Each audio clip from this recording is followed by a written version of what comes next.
Good afternoon, our dear viewers on Facebook and on YouTube. You're welcome. This is Ask Pastor Sunday show, and this is that unique show on DSS platform where every question, any question from anybody can be asked, and Dr. Sunday sits here to give answers to all of those questions. So I want to welcome you all once again from Kiv Ukraine. My name is Anu Ojo, and I'm your host on the Ask Pastor Sunday show. As you join us, I would like to encourage you to please go ahead and share this link, share it on your timeline if you're on Facebook, share it to the groups you belong, and you could suggest it to your friends. Why I like this show is because people ask different questions, and we are all human beings, and the interesting thing about it is that someone's question is also your question. And the answer to a person's question can also help you in one way or the other. And that's the reason why this show is, it's a very beneficial show, because you get to ask the Sunday a lot of questions that you might not necessarily be able to ask during his live shows. I mean, the 7 p.m. show, Keith Time, or the 9 p.m. show. So that is the reason why I would like you to please go ahead and invite your friends. It would be great that people know that they have an opportunity to ask Dr. Sunday any question they have. Dr. Sunday is known widely as a very controversial person. And if you're controversial, your controversy raises questions in the minds of people. And I think one of the greatest things that Dr. Sunday has done is to give an opportunity for people to ask him questions. I mean, whatever question that you have, whichever question that you have, with his controversy and with anything he's talking about, you can ask him the question. And I mean, he's not going to shy away from it. He will give you his answers. So who else does something like this? It's Dr. Sunday. So I would like you to know that you can ask Dr. Sunday your question. If you're watching us live now, you have a special opportunity to send in your question while we are live, and we can get your questions, and I can ask Dr. Sunday your questions. That means for those of you who are watching this show right now and you're streaming live with us, you have that special opportunity to ask your question and get it answered during the live show. I mean, who wouldn't want to take advantage of that? So how can you ask your question? It's very easy. On the comment section, please type letter Q. It's important you type letter Q before you ask your question, as this is the only way we would be able to sieve out your question from other comments. So on the comment section on Facebook and on YouTube, please ask your question, and we'll be able to go there and get your questions out. And if you like to call into the studio, you can do that by going to Facebook Messenger and search for Move Agent. Search that on Facebook Messenger and write to us that you would like to call into the studio to ask a question or to contribute to a question asked, because that's something also that people don't know, that people ask questions, and you as a viewer, you could actually contribute to the question. You could give your opinion to the question. I remember there was a question that someone asked about Catholic and all of that, and Dr. Sunday shared his view, and we had a caller who called in to give another opinion, and because that person had an experience. So that's what you can do to, as a viewer, you can call into the studio and share your own opinion, share your own thoughts about the question that has been asked to Dr. Sunday. Well, and like I said, you can do that by writing us, going to Facebook Messenger, search for Move Agent, and ask your question. And call. And call in. Yeah. So write to us. Write in the comment, but call. Yeah, you can write in the comment, and you can also call in to the studio. Through writing us on Facebook Messenger, Move Agent, that you would like to call in, and we will call you. So welcome again, guys. Welcome for those of you who are just joining us. This is the Ask Dr. Sunday show. And we are set with the questions. We have some questions already, and you can also ask your questions. All right, so I've come to that point where I'm going to introduce to you no other person but Dr. Sunday Adelaja to the show. Good afternoon, sir. Yep. Blessings. Thank you, sir. Well, this is another Ask Pastor Sunday show, and we have questions for you. And I'm sure you are always ready. So, we are going to start with the first question. Do we have a question? Okay. So, this is someone asking, the person says, "Sir, how do I undo my in-laws? They seem to want to take control of my marriage. I want to make decisions for me and my husband." That would not be possible if you are living with them. That will also not be possible if they are supporting you. So you will only be able to be independent of your in-laws if you have proved to them that you are mature enough and you are grown up enough to be able to live your own life. But if you are still mainly or majorly dependent on their resources or on their house or wherever they are, whatever they are giving you, then you will not be able to do it. It will be a problem in that sense. So for you to be independent of your in-laws, you have to be independent yourself. You have to be truly independent financially. You have to make sure you are not living under them. And then if they are not supplying you anything, you don't depend on them anyhow, then then the next other thing you need to be independent is to have to come in to agreement with your spouse, to have one language and to speak with one language, to agree, to be one. If you have that, then nobody will be able to interfere or intervene in your family affair. But also, that doesn't mean you shouldn't honor your in-laws. You should honor them, because if not for them, you will not have your spouse. So always remember to honor them, but not to give them the control over your family. Interesting. So thank you so much, Pastor. So what will you advise to someone who is presently going through maybe this situation where the person doesn't have that dependence and things like that, that you talked about? Maybe the person is still maybe living in the house, and maybe due to several situations the person can get out. But what would you advise a person who has not gained that independence? That's exactly what I've said. If you have not gained that independence, then go and gain the independence.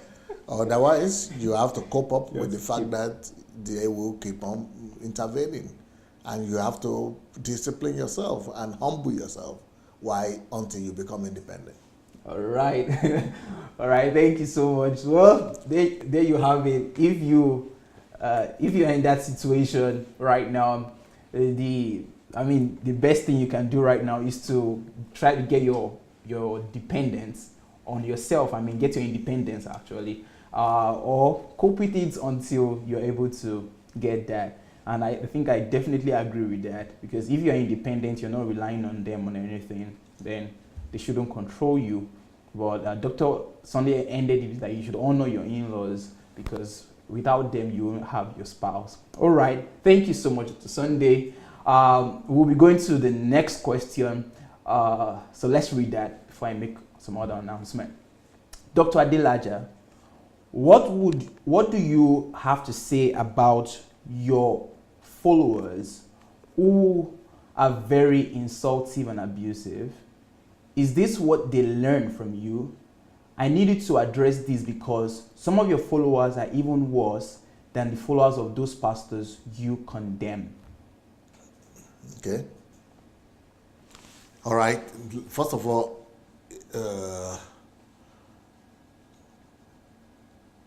what I condemn in the pastors is not their character much or their personal lives. What I condemn in the GOs and the leaders is their doctrines and their practices that are doctrinally wrong. And that is in line with the book of Ephesians that says that don't be a part of the works of darkness, but expose them. And that if anybody, a leader or prophet, is talking, that other people who are listening, that is in 1 Corinthians chapter 14, verse 19, other people who are listening should judge what they are hearing. So God commands us to judge, and that's why I'm judging, those people, those not judging them as individuals, but I'm judging their words. I mean their doctrines, Now, concerning the question that you ask, that my followers, some of my followers, they are insultive, and they are even more worse than the followers of those other people. When people talk about this, they are normally referring to either Mayowa or Raphael, but mainly Mayowa. Okay, there are two ways to answer this question. Number one is that I'm working on them. And if you notice, you will see that I have even done a video where I say, stop insulting pastors. Stop insulting pastors. I have a video like that. If you go to YouTube and search Sunday Adelaja insulting pastors, you will see it there. So I'm working on them. Now, so why is it that I don't just shut them up? So let's say I have Mayowa, who is close to me, and she's using language that I personally would not use. Why won't I just go ahead and stop that? Number one, I have to weigh the benefits and the good part of what she is doing as against the negative part, the negative things that I might not like personally, and that people might not like also, like might be discouraging to people. So let's say that the insults and the name calling or the insults are the things that are discouraging and that are the negative. I see that those negative things are probably about 10 to 15%, but 85% or 90% of what she's doing are actually things that are right, things that are correct. So that will stop me from outrightly putting off the whole thing she's doing, because then that will be putting off throwing away the baby and the bath water. Now then somebody will ask me and say, is it not the same thing I am doing with the pastors? When I say there are no pastors and no churches in Nigeria, apart from the remnants, that there are no churches in Nigeria, am I not doing the same thing, throwing away the baby and the bath water? And it's a little bit different here, because the pastors are teaching doctrinal truth that make people to become enslaved to them. They are actually controlling the destinies of people. In this case, Mayowa is more coming like an individual, like a citizen that is talking about the things that are wrong. So it's a little bit different. Now, but let me continue saying why. First of all, you should know that I'm working on it. So I'm working on my disciples that are not using the right words. I'm working on them not in the way that some of you will expect. I'm working on them through tolerance. I'm working on them through patience. I'm working on them through understanding and love as well. And also telling you the ranges that I use, like the one I just gave. One of the parameters is that, okay, what is the percentage of the evil in that wrong name calling or insults that they use? So that's one argument, that by the time they keep on going and they keep on working, they are working on them as characters as well, and they are also going to improve. And let's say Mayowa, for example, when I see, that is another factor why I'm not stopping her, is because first of all, she's a person of her own. Then some of you will say, but you are giving her the platform, so you should take responsibility. Yes, that's why I'm saying why I'm not stopping her. So the reason is because I remember when I met Mayowa and she wanted to greet me on my birthday. I think she was still in London that time. And I mean, it took her like 3 days before she could do 3 minutes video to congratulate me for my birthday. And then even that video was just quick to quickly finish. And when she was here, she was not able, when she came here, she was not even able to talk on the camera. Well, what she started to do was to just shoot people. And so going from where she was to where she is right now, I can see a lot of progress. So will I rather because of the insults or because of the things that she's saying that is not palatable to some people, will I rather shut her down and get her back to where she used to be? I think no. So I think I would rather keep on working like that until she overcomes that the way she had overcome the shyness and the intimidation of camera. She will also overcome that character, that name calling. Now, another thing I personally am considering as a leader is that, let me talk about Mayowa herself. She is using that language because that is more familiar to her from where she's coming from. So the foul language and the insultive language or abusive language, the way people call it, that might be more our old self, our former self, that she's coming from the past. And that is the way she grew up in England. She went to school there. So she probably caught those words from relating in that environment. I don't know those even words that she's using, but some people know it. But then this is another factor. So I've got to say that is her personality.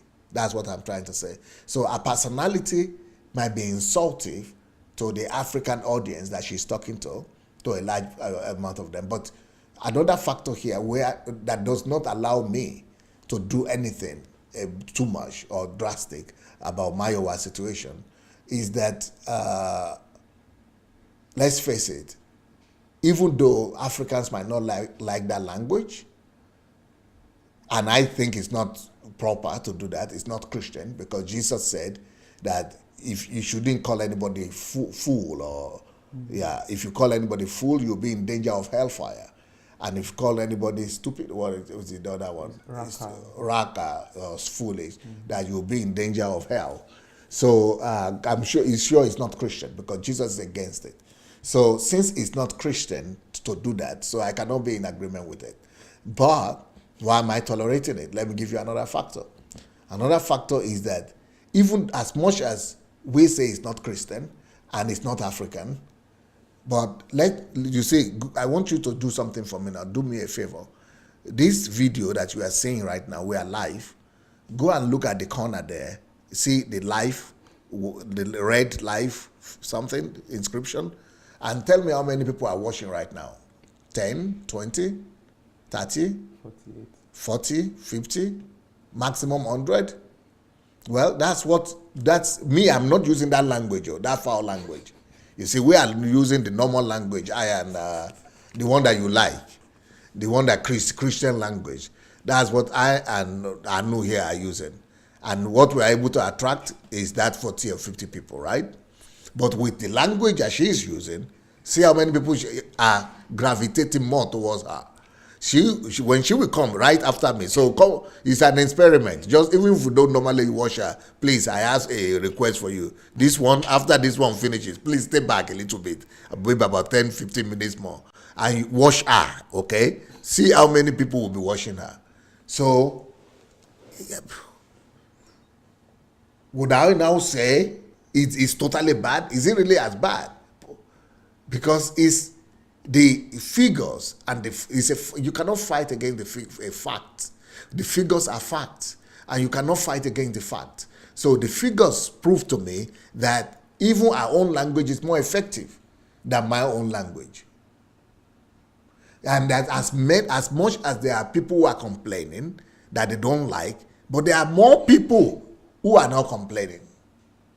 Or there are much more people who gravitate towards her and towards our style of addressing the issue. So that is another reason why I would not be in a hurry to put a stop to what Mayowa is doing. Because she has her followers. She has people to whom that is not a... It's not a problem. It's not a stumbling block. What is what I'm looking for? That is not... Hindrance. That is not an hindrance. I'm looking for another word. That's not an hindrance. It's not an hindrance. So, and they follow her, and they hear her using that word, but they still appreciate what she's saying to them. So, for some reason, something is working for her. And since it's working for her, and the people who are following her are not against, it means that everybody have their own audience. Okay, now let's take it the other way and say, okay, even though people are following her, am I not the one who say it's not about crowd? Yes, I always say it's not about crowd. But in this particular case, even though it's not about crowd, but let's look at it this way.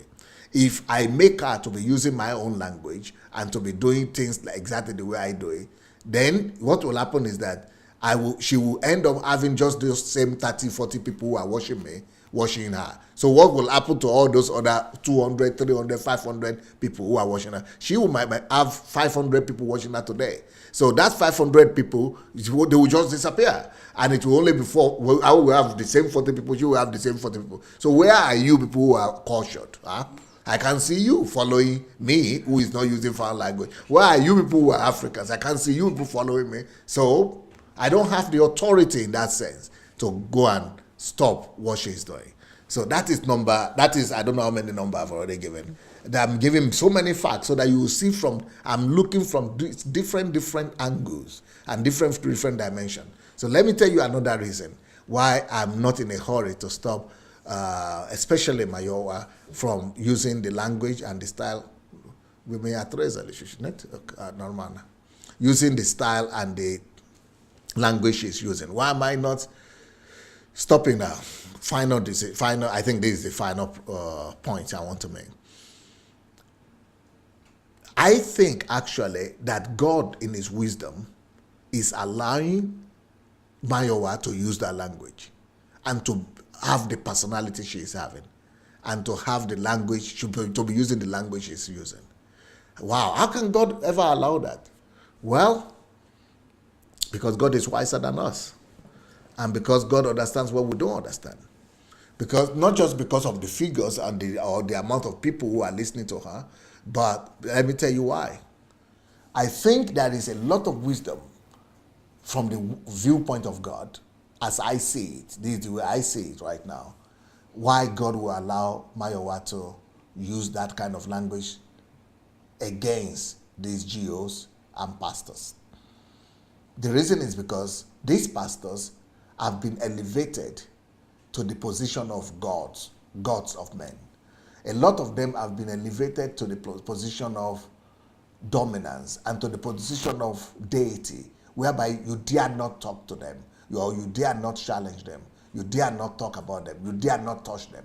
There is even a quotation that they use to manipulate people like that. Touch not my anointed. Touch not my anointed. And that touch not my anointed has actually become a principality in our culture. So that principality has to be broken. And for principalities to be broken, you cannot break them in a nice way. So I think God has allowed and has raised up people like Mayowa and Raphael to break principality. What do I mean break principality? Well, you can now, let's talk about these members of churches who are looking at Pastor Adeboye, for example, or Olukoya or Oyedepo as gods. Like, for example, look at what Pastor Oyedepo did. How can you be looking at him as a god when he is taking a satire writing and using it as an authority for people to be praying and to be, spreading rumors and lies and doing that in a way that is just horrible. He's not listening to God. So people are looking at him as a deity, but when Mayowa comes and brings facts and then calls them name, that is breaking something in the mind of those people who are following them. That is making those people who are following them to know that no, these people are really just human beings. That look at ordinary girl, not even a pastor like them, but an ordinary girl calling them names, putting them down, using any language, and their God couldn't even do anything. And even these GOs with their anointing, nothing happened. Now, touch not that my anointing is not working. So that is an instrument to break the principality and the deception of touch not my anointing and my anointed in the minds of people. So indirectly, God is using people like Mayowa and a language to break something in the air, in the atmosphere, and things in the minds of people, to break that principality that these people are gods. That is one. Secondly, I think God is using the kind of personality like Mayowa and the language by calling them names, by putting them down. She is removing them from the high throne, from where they have been placed. She is removing the crown from their head to make them become usual, ordinary men and women like all of us, who are susceptible to sin, who are susceptible to fallibility, who are susceptible to weaknesses, who are susceptible to mistakes. That people should stop worshiping them. So actually, God might be using people like Mayowa to destroy the spirit of idol worshiping in our culture, not just in the church, but in our culture as a whole. And another thing that I think God is using the language of Mayowa and our style to do for the Nigerian church, which we are not appreciating now, which we might later appreciate in years to come, is that by listening to her, challenging, calling names, and calling these people by their names and using foul words for them, and not putting them down, she is removing their invisibility. Like people look invisible, like they're invincible, that they are like their sacredness, that they are sacred and invincible, that they are untouchable, that they are some invincible people. They're like ghosts, like that they are, like they are celestial beings. Yeah. That invincibility is being unveiled and destroyed. And that is necessary for us to be able to raise up people who are under them. Because that invincibility is what they use to captive people. That invincibility is what they use to enslave people. And that